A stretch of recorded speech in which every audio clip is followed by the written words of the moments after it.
宁思琪拍了拍自己的脸，说道：“二姐没有化妆的。”哦，现在二姐都没有钱买化妆品了，她还在坐小月子当中，就算月嫂天天给她做好吃的。这才几天时间，她的身体的确还没有恢复。宁天磊看着二姐片刻，说道：“二姐还年轻，才20出头，不用化妆品也是天生丽质，很好看。他这个弟弟估计是直男，他再年轻也需要用化妆品和护肤品的。以前父母还在身边时，他的护肤品全都是最贵的那种牌子货，一天不用他都不习惯。二姐，你吃过饭了吗？”宁天磊问着。还没有，我哪有钱吃饭呀，饿死算了。反正我没有爸妈宠着了，弟弟又向着外人。宁思琪故意赌气说道：“二姐，那不是外人，那是我们的大姐，跟我们是一个妈生的。”宁天磊无奈的道：“你就不能和大姐和平共处？从小到大都是你在欺负大姐，大姐被你欺负成什么样子，你心里没数？你现在好意思这样怪着大姐吗？大姐要是像二姐这般爱恨爱计较，二姐怕是早就没有命了。就凭你以前对大姐的所作所为，不说我大姐，就是我大姐夫都能扒了你的皮，替大姐出口恶气。在他的眼里，一向都是二姐欺负大姐的，就算要恨，也该是大姐恨二姐才对，反过来是二姐恨大姐。”宁思琪脸都黑了，他忽然后悔约弟弟出来见面。宁天磊，那个瞎子到底给你灌了什么迷魂汤？从小到大你就偏帮着他，搞清楚，我才是和你同父同母的亲姐姐。气死我了，每次跟你见面或者通电话，你都在帮着那个瞎子，骂我说我的不是。是我现在什么都不是，没有钱，没有事，连个住的地方都没有。宁云初没有将我赶尽杀绝，我是不是还要去感激他？他有钱了，有事了，还嫁了个好老公，你就巴结他，他给了你多少好处？你个傻子，他把你卖了，还帮他数钱呢。宁思琪说着说着就委屈地哭了起来，他也真的委屈，他就算欺负过宁云初，现在他这么惨，弟弟都不向着他，还向着那个瞎子，他不能委屈吗？原本是父母捧在手心里呵护的千金小姐，要风得风，要雨得雨，如今呢，沦落成为一个中年大叔的情妇，被人家玩弄，被人家当成棋子，怀孕了，孩子都不能留下来。打掉孩子时那种痛苦，尝过的人才知道有多痛。哪怕他对那个孩子还没有培养出感情来，也是他第一个孩子呀，还没有成型就被逼着放弃了孩子的生命，他不委屈吗？落得今天这样的下场，不就是拜宁云初和海童所赐？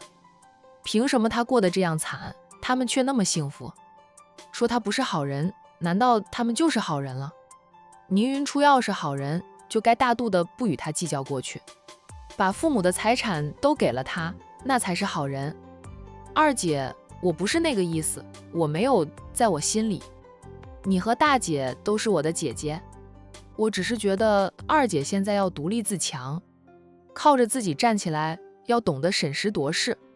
我们不能一直活在父母的庇护之下的，爸妈现在不能帮着我们了，我们必须靠自己。大姐也没有你想象中那么的坏，她要是真的很，二姐现在就不能坐在这里骂她了。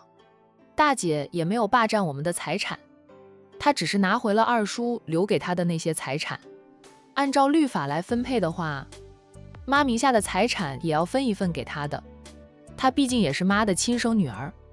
我现在还在念书，无法分心管理公司，打理生意上的事才交给大姐去管。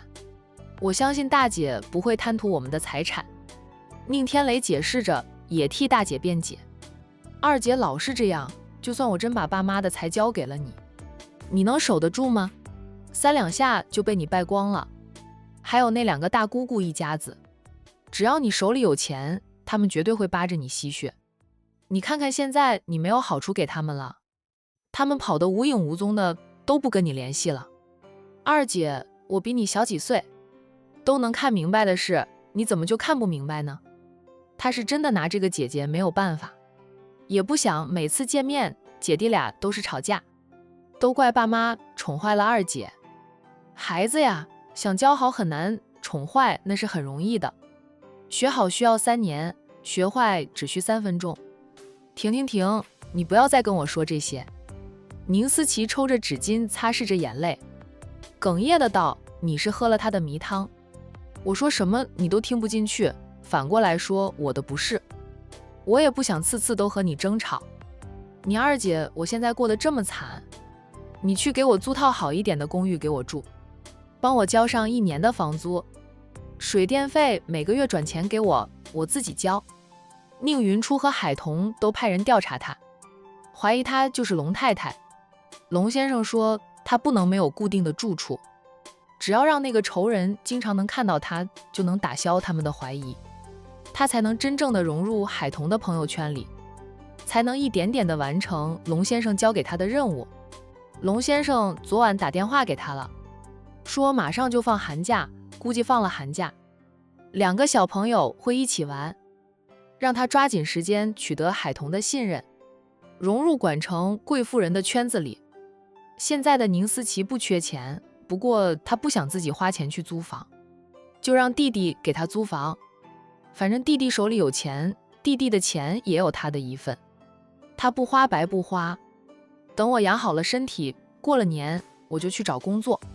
不过我没有工作经验，就算找到工作，收入也不会有多高，你每个月还要给我生活费，不要只给3000，至少也要5000、8000的，最好就是给几万。宁天磊，你手里的钱我是有份的，我不过是花我自己的钱而已。你现在带着钱吗？给我转几万块过来，我身体需要调养，要吃点营养。我没有钱，舍不得买营养品，脸色就一直不好看。宁天磊默了默后，拿出手机给他转了2万块钱。赚完钱后，他说道：二姐要是没有吃饭，我带你去吃饭，吃完了饭再去找房子。租好房了，我陪你去买点日常用品。我会帮二姐交足1年的房租，水电费让房东每个月发给我，我帮你交。过了年，二姐赶紧去找工作，我给二姐转的钱，二姐要买营养吃，调养好身体。宁天磊还是心疼这个二姐的，但又不能给她太多钱。这个姐姐败家败得太厉害，又不够聪明，容易被2个大姑姑牵着鼻子走。他只能控制着姐姐花钱，不给她太多的钱，哪怕她骂死她，她也不会多给的。父母都叮嘱她不要给二姐太多的钱，父母比她更了解二姐的为人，知道了，我自己的身体我还能不爱惜吗？宁思琪不耐烦地道：你请我去好好的吃一顿。二姐想去哪里吃？你身为战家2少爷的小舅子，带我去管城大酒店吃呗，他们会给你免单吗？宁天磊说道：我不想跟姐夫说，跟姐夫说的话应该能免单。二姐，我请得起你吃饭，不用占姐夫的便宜。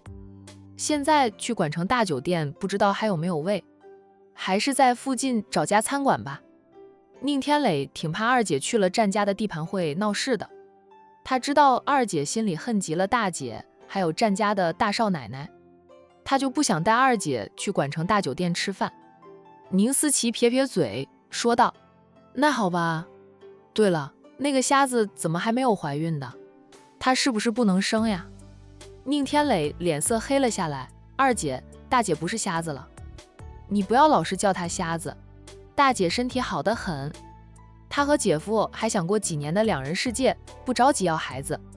大姐现在的确不能生，是他妈害的。宁思琪呵呵的道：不能生就是真的，妈说过。她没有再说下去。宁天磊错开了话题：明天我去看爸妈，二姐去吗？宁思琪赌气地道：爸妈都偏心于你，把家产都给了你，一点都不给我，只让你每个月给我点生活费，打发叫花子似的。我不想去看他们，去看到他们，我就会想起自己被骗了20几年。他总以为父母最疼爱的便是他。他没有住过校，都是家里司机天天接送，有时候也是父母接送。弟弟还在上小学时就被送到封闭式的学校就读住校。大姐不讨父母喜欢，她可以是说独占着父母的宠爱。结果父母出了事，名下的家产全都给了宁天磊。他才明白过来，父母对他的疼爱都是潜伏的，从来没有把他当成继承人来看待。弟弟就算打小就离家住校，是父母唯一的儿子，他们有着大多数父母的思想，家产留给儿子。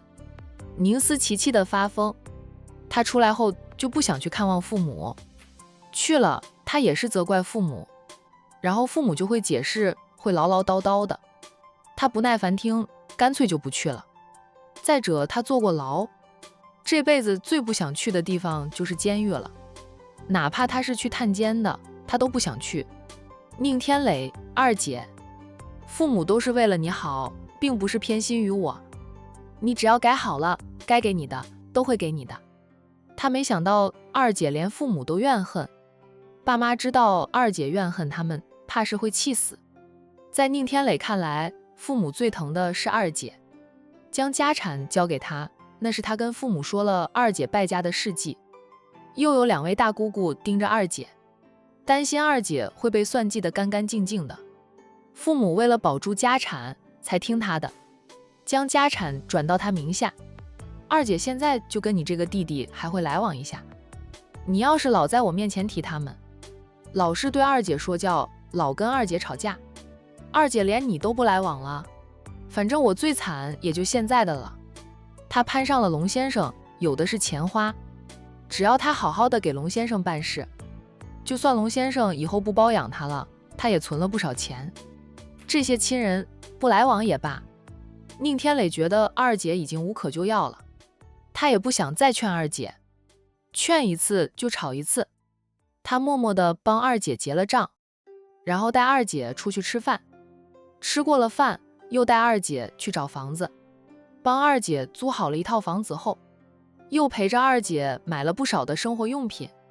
这一忙就忙到深夜11点。二姐，很晚了，我先回去。宁天磊看看时间，便没有再留下来帮二姐打扫卫生。他说道，这屋子很新净，二姐把床单铺上就能睡了，需要搞卫生的话，我明天下午有空就过来帮二姐搞一下卫生。他留了一把钥匙，方便他以后过来找二姐。宁思琪恩着，你回去吧，路上小心点，到家后给我发个信息，我租住在这里，你不要告诉你大姐，我不想和她有来往，我最讨厌的便是她了。看到她现在那样幸福，我极度的发疯。在弟弟面前，他毫不掩饰自己对长姐的嫉妒。宁天磊装着没有听到，在二姐的注视下离开了。宁思琪在阳台上看着，看到弟弟走出了公寓大楼，往外走到街边，拦了一辆计程车走了，他才从阳台外面回来，然后迅速地关上门窗、阳台门，拿着钥匙出去，锁上了租房的门，就赶紧下楼去。下楼时打电话给龙家保镖，让保镖开车过来接他回去。龙家保镖就在附近，一整晚都暗中跟着他的。宁思琪走出公寓大楼没2分钟，龙家保镖便来了，不过那车子并没有朝宁思琪开过来，而是直接开走。那2个死保镖眼瞎了吗？他就站在这里，他们看不见。宁思琪那个气啊，当即打电话给其中一名保镖，开口便骂，你们眼瞎呀，没看到我站在这里吗？赶紧过来接我，冷死了。就算他穿着厚外套，深夜气温跌到最低，冷死他了。太太，有人跟踪你。宁思琪一愣，太太今晚别回去了，就住在租房里，等我们帮太太处理了跟踪你的人，太太再走。宁思琪压低声音说道，你们现在干掉他们不行吗？是不是海童的人，还是宁云出的？保镖答道，估计是你大姐的人，因为你见了你弟弟，方便他的人跟踪你们。宁思琪也觉得是宁云初的人几率大一些，是他的人，干掉他们。不能干掉，干掉了会惹来更大的麻烦。太太先回租房里，我们想办法把他们引走。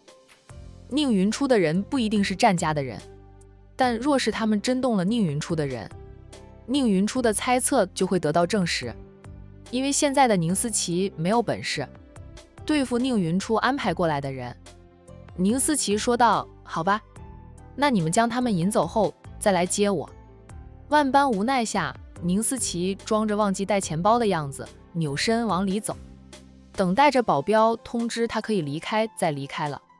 G 省的东城大酒店，2辆车乘着夜色驶进了东城大酒店的停车场。不久后，一行人坐着电梯直上顶楼的总统套房。到了顶楼，电梯门开了，欧阳雅在保镖团簇拥下走出了电梯，紧跟着她的是2名女保镖。快到了房门口，2名男保镖停下脚步，有2名女保镖跟着欧阳雅到房门口，不用欧阳雅开门，房门从里面被打开。战远站在门口，恭敬地道：大小姐，你回来了，我已经备好宵夜。欧阳雅进入房里，房门并没有关上，2名女保镖则留在门口站着，等战远离开，他们才会去休息。他们就住在了大小姐的隔壁。大小姐有什么事，他们能在最短的时间赶到。欧阳雅淡淡的嗯了一声，先在大厅里的沙发上坐下来。她一到了东城就先去处理事情，连饭都没有吃，只吃了几块战远给她带上的点心。下了飞机后，战远是不赞成她马上就去处理公事的，说什么先吃饭，但她要吃她做的饭菜，需要时间准备，她不想浪费这点时间，就让战远给她准备宵夜，她忙完了再回来吃。战远只是一个厨师，知道自己人言为轻，便不再劝，老老实实的留在酒店的总统套房里，用他带过来的食材给他准备了清淡的宵夜。就算他傍晚没有吃饭，深夜了，也不宜吃得太好，还是吃清淡点。而他带过来的食材也不多，只能今晚用完。明天需要的食材，江叔会安排人送过来给他。他刚才已经列好了清单，发给了江叔。早餐容易解决，让江叔不用太着急，只要在上午9点将他需要用到的食材送到就行。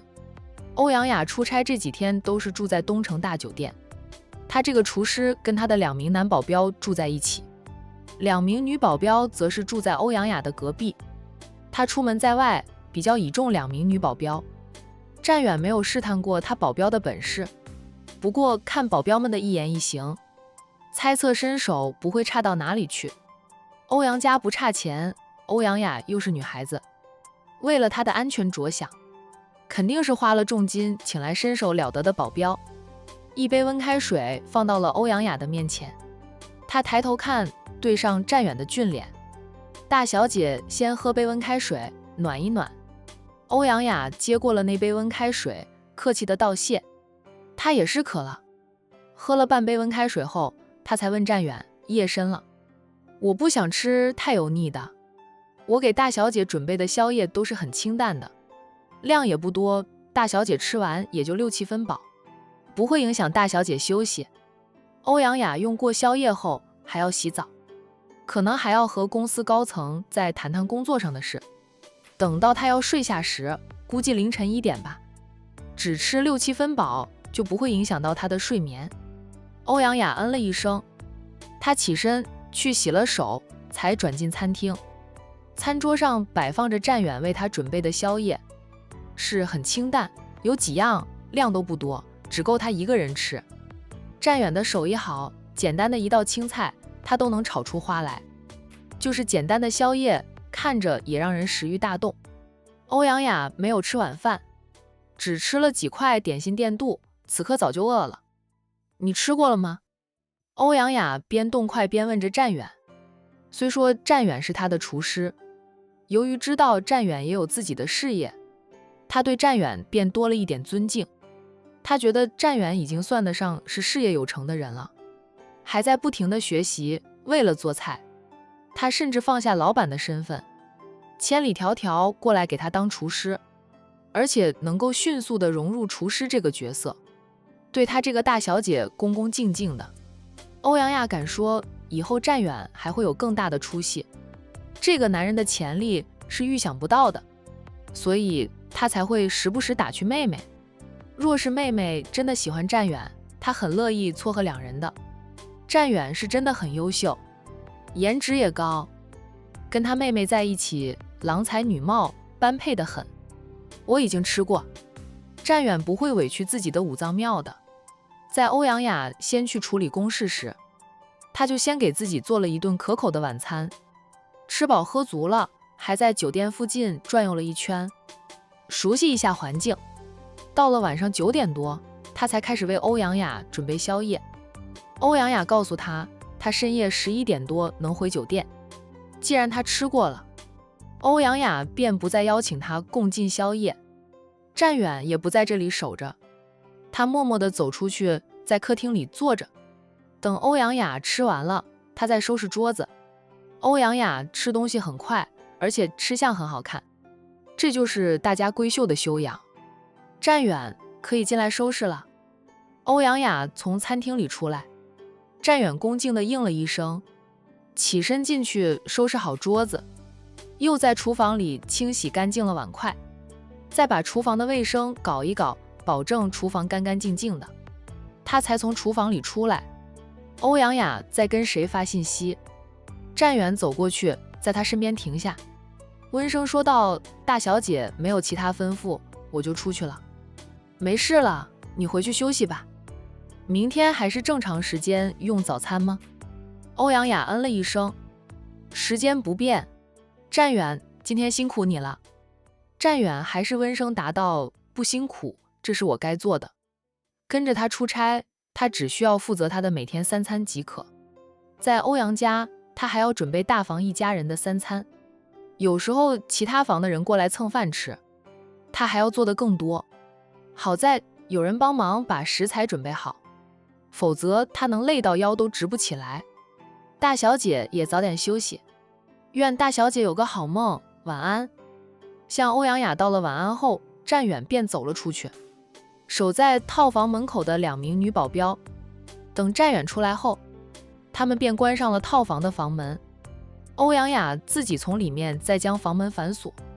战远和2名男保镖的房间在下面一层，属于家庭房，他自己睡个小房间，大房间的2张床就留给2名保镖睡。虽说同住一室，3人也鲜少会有交流。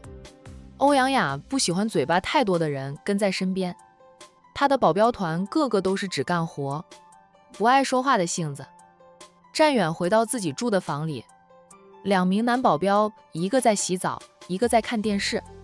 战远只和他们打了声招呼，就进了自己住的小房间里。到了东城后，他不用跟在欧阳亚身边，所以他的小房间早就收拾好，只需要等待洗澡就行。看看时间，已经是0时了。战远便在家族群里发了条信息：“兄弟们，还有没睡着的吗？陪我聊聊天。”很快，大哥战印就在群里回应他要聊天。私聊，别在群里聊，免得打扰到长辈们休息。还有他的爱妻海童，一般晚上10点就休息了。战远便私聊他大哥，他发语音信息的，知道大哥不喜欢打字聊天，嫌弃打字时间慢。大哥，你还没有睡吗？战远关心地问道。又应酬这么晚啊？你不也没睡？等着给你那个大小姐做宵夜。战印低声回应着他，等等，我到外面阳台去，免得吵到你大嫂。说着，战印披上件外套，走出了卧室，去了阳台外面。已经伺候完大小姐，等着洗澡就可以休息了。不是说你的宿舍是套房吗？还要排除洗澡？战远笑道：“大哥，我今晚跟着大小姐出差到东城，入住在东城大酒店。大小姐的秘书安排我和2名男保镖住在一起，是2间房的，我的房间没有浴室。他们在洗澡，我便等一等了。”战印顿了顿，说道：“他出个差还要带着你一起，这是出门在外，他就能饿死的节奏。他自己会做饭吗？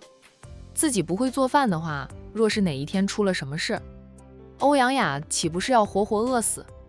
这年头还有饿死的人，还是因为嘴挑被饿死，那真的是广大网友会说他活该饿死的。我不知道他会不会做饭，我会做饭就行了。他以后是嫁给我做老婆的，哪怕他欧阳家破产了，有我在，我也能养活他，也不会让他饿死的。战义笑八字还没有一撇，就先护上了。人家欧阳家有实力，没那么容易破产的。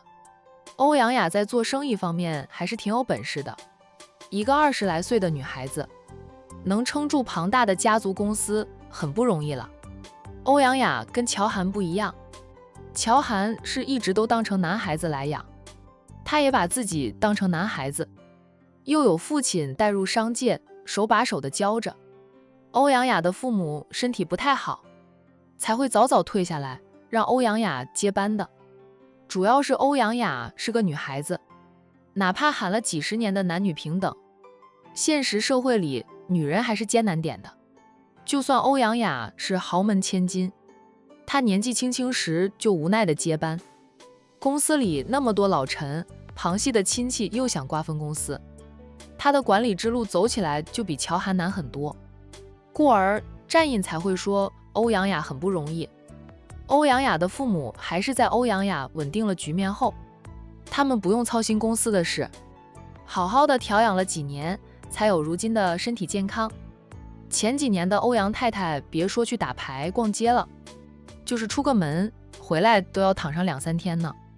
战远说道，奶奶给我挑的妻子人选，我又不像四哥那样有其他女人，欧阳雅将来必定会成为我的老婆，我当然要护着她。奶奶给我挑这么一个会吃的老婆，不就是我喜欢做菜，我老婆喜欢吃吗？这样就般配了，要不我做的菜没有人挑毛病，怎么进步？战印低笑，有道理，奶奶就是这样想的，所以给你挑了一个嘴巴特别挑的，她出差都带着你去，说明对你还算信任。你好好照顾她，让她看到你的好，追起来就容易点。我只管她的每天3餐，其他事情不用我管。不着急，这才认识几天呢，我都还没有找到感觉。他对欧阳雅又没有一见钟情，只是知道那是奶奶给他挑的老婆人选，他自动自觉就把她带入了老婆这个角色，发挥他战家男儿宠妻的本色。过年不能回来，我想不能吧，看他出个差都要带着我，我要是回家过年，他怎么办？战远一副很无奈的样子，其实是乐在其中。战印默了默后说道，你应该过了年再过去的，过了年再过去就不步他家的私厨了。大哥，今年过年我不在家，爸妈就拜托你和大嫂陪着过年了。你二哥的婚礼你总要回来参加吧，那个是自然的。二哥三哥的婚礼不是说要年后再办吗？原本说是年前办的，2位嫂子都说年底太忙，还是推到年后，阳春3月不冷不热时办婚礼。到时候你提前回来，看看欧阳大小姐愿不愿意跟着你回来。阳春3月也不远的了，这个战远不敢保证到那个时候，他估计都还没有培养出感情吧。没有感情，人家欧阳雅也不会跟他回家吧。大哥，四哥也给我发信息了，你赶紧去休息，别熬夜，我问问四哥去。战役也说道，你明天还要早起，给欧阳大小姐准备早餐吧，也早点睡。兄弟俩结束了语音聊天，战印没有马上回到卧室里，而是站在阳台上，望着远方，其实看到的还是他的地盘范围。夫妻俩住的大别墅那么大，他只在阳台上看到的都是自家院子之处，要站在顶楼上远眺，才能看到真正远方的风景。站了10几分钟，战印才轻手轻脚地回到卧室里，想了想后，又去了隔壁的儿童房。洋洋踢了被子，小身子蜷缩着，知道冷，但就是不知道找被子。海童怕外甥半夜踢被子会着凉，特意帮洋洋穿着2件衣服睡。还把窗关上，只是儿童房的空间很大，就算关上了窗也会冷。又踢被子了。战印无奈地帮洋洋盖上了被子，帮他调整睡姿，在床沿边上坐下，伸手摸了摸洋洋的小脸。对这个小家伙，他是真的疼如亲生。俯下身去，在洋洋的小脸上亲了一下，他才坐正身子，拿来了空调的遥控器，开了暖气，这样就算洋洋在踢被子也不会着凉。做完一切，战印才回到房里，拥着娇妻共眠。隔天依旧是雨天，今天的雨小了很多，是那种蒙蒙细雨，气温跌到了今年以来管城最低了，只有7度。在这个寒冷的冬天清晨，商家却迎来了几位陌生的客人。门铃被按响的那一刻，商家的管家都忍不住嘀咕着，大清早的，谁这么早呀？工人们都还没有开始工作呢，因为天气冷，又是雨天，负责院子里工作的工人都改成了8点左右才上班。昨天雨势大，管家做主让他们休息了一天。管家以为是隔壁的军武少，那是未来的姑爷，经常天不亮就过来，只为了陪他们家小姐吃早餐。撑着伞走到别墅大门口，管家看到一字排开站在别墅门口的5位老者，除了一个似病人模样，气色不太好，其他4个都一副仙风道骨、仙气飘飘的样子，吓了管家一大跳，以为自己没有睡醒，见到鬼了呢。主要是他们穿的衣服复古风的，5位老者都是男的，个个都留着花白的长胡子。管家揉了揉眼睛，这小子是不是以为我们是鬼？有位老者说道，看他的表情，就是以为他见鬼了，要不就是他认为他起床的方式不对。起床的方式不对？起床有什么方式？不都是醒了，睁开眼睛就起来吗？小子，我们不是鬼，是鬼的话就不会按门铃了，早就穿墙过壁。其实你们这扇门也挡不住我们的脚步，只要我想，分分钟就能卸下你们这道门。只是我的老哥们不让我动手，说不礼貌，千里迢迢的跑到这里来，没日没夜的赶路，就是为了护着这老小子过来，我都饿死了。来了还不能进屋，外面冷死了。我咋感觉你们这里不下雪，比我们那里下雪还要冷呢？管家好不容易找回了神智，他心里腹诽着，你们北方有暖气，我们管城没有暖气供应，冬天就是靠着一身正气撑住的。不过管城也不用供暖，别看现在很冷，也就冷这2天了，大后天都又气温回暖，到过年都不会有多冷了。几位老爷子是瞧着他们个个胡子花白，管家虽说年纪也不小了，但在他们面前，他估计还真是个小子呢。我们找凤迎小姑娘的。管家，凤迎小姑娘。哦，找我们太太呀。他都差点忘记自家太太姓凤丹名迎了，只是一时听到别人称呼，已经当了奶奶的太太做小姑娘。管家适应不过来，请问你们是找太太的？管家就得问清楚一点了，不论是找太太还是找大少爷他们，来人是他没有见过的，就要问清楚，可不能随随便便放他们进去。有个老者咳了2声，那4个老者就赶紧对他喝寒问暖的，其中一个还帮他把脉，好像他一咳就会死似的。我没事。那个咳了2声的老者温声说道，就是不停地赶路，我有点撑不住。喂，小子，快点开门，让我们进去。没看到我们老人家撑不住了吗？你管我们是什么人？来者是客，这种待客之道商家的人都不懂吗？那个说可以拆门的老人家，嗓门特别响亮，脾气也有点急暴，他瞪着管家，催着管家开门。要不是几位兄弟们管着他，他真的把商家别墅大门给拆了。老四扶着那个咳了2声的老头子低喝了一声，被叫做老四的老人家就不吭声了。小子，我们老大哥是你们太太一直在找的人，放心，我们不是坏人。麻烦你先开门，让我们进去喝杯热水。我这个老大哥身体不太好。5个老者当中，最年轻的那个就是帮老大哥把脉的，他正是程医生的师傅老神医。老神医本来已经带着徒孙回到了风尘山庄，在君家带他的小孙孙的。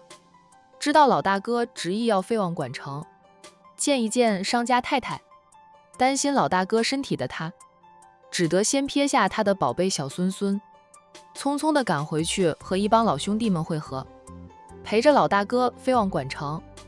老大哥年过90旬，就算有他这个老神医经常帮老大哥调养身体，老大哥的身体状况还是一年比一年差的。老神医跟老哥们透了个底，老大哥是活一天赚一天，最多还能撑1年，短的话就是几个月了。大概是预感到大限将至吧。老大哥知道了凤家上代家主的后代找到了，就执意要见一见上代家主的后代。他们几个怎么劝都劝不住，说通知商太太过去，老大哥又不让，担心暴露了几位老友的住处，为他们带来烦恼。这几位老者就是江湖传说中的那批世外高人，已经隐世而居20-30年不问世事的了。最近大家能知道一点消息，那是因为程医生和望城兰家现任家主夫人，他们俩都是这些高人的徒弟，嚷嚷着要拆门的是老神偷。兰家家主夫人的师傅，年纪最大的老大哥，正是江城凤家现任家主找了几十年的上任家主的助理。当年商太太的父母被害后，身为家主的助理，他也被二小姐带人偷袭暗算。他身手再好，只有1个人，最后还是受了重伤。他想过血拼到底，就算死也要替家主报仇的，只是想到了家主的2个女儿，想到自己就那样死了，就没有人揭穿二小姐的阴谋了。如今的那位凤家主下手太狠，他自知短时间内无法替家主报仇，只得带着伤逃离江城。凤家主其实派人追杀了他一路，直到他被老神医哥们几个所救，凤家主才失去他的踪迹。凤家主瞒着太多秘密了，凤晴这些小辈哪里能知道当年的事？心里有鬼的凤家主也不会让小辈们知道，当年的知情者就没有活着的。现在族里上了年纪的人，都是道听途说或者自己猜测，组织成阴谋论的。只是这一逃，老助理就未能再回到江城。江城凤家的消息，包打听的银狐时不时会告诉他。他知道害死家主的二小姐成了真正的凤家主，3小姐也死了，家主的2个女儿下落不明，生死未卜。二小姐上位后，暗地里又除掉了很多知情者。